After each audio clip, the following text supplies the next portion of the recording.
Today, we're reading about climbing Mount Everest. Number 1. How high is Mount Everest? 2. Which team first reached the summit of Mount Everest? 3. From which country do the climbers depart? 4. Which group of people do the foreign climbers use to assist them? 5. What's the purpose of their training at the monastery? 6. What dangers face them in the climb? And 7. What do the climbers do when they reach the top? Climbing Mount Everest. The Himalayan mountains form a great wall separating the Indian subcontinent from the rest of Asia. Near the kingdom of Nepal is Mount Everest, the tallest mountain in the world. It's almost 5.5 miles high. In 1953, the New Zealander Edmund Hillary and his companion Tenzing Norgay, a Sherpa from Nepal, were the first persons to reach the summit or peak. Since then, many teams have been successful in reaching the top. Here's a brief description by an American who attempted to climb in 1963.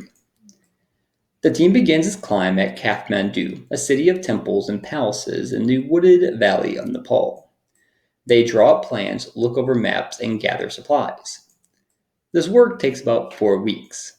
Then, they march 180 miles eastward to a camp at Theringbach Monastery. Here, the climbers are joined by experienced Sherpa guides, both men and women.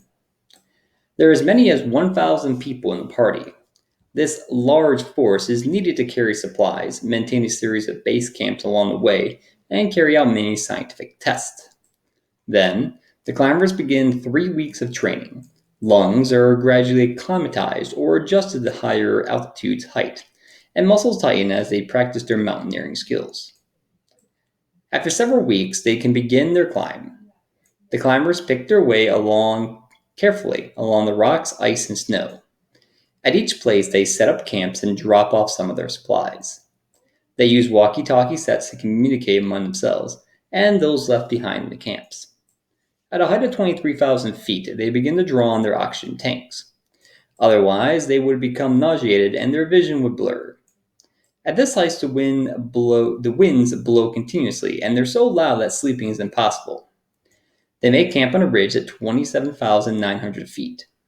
From here, they get ready for the final assault. This is the zone of death, where not even the toughest men or women can stay alive without oxygen. The next morning, they begin their climb to the top. At last, there is nothing higher.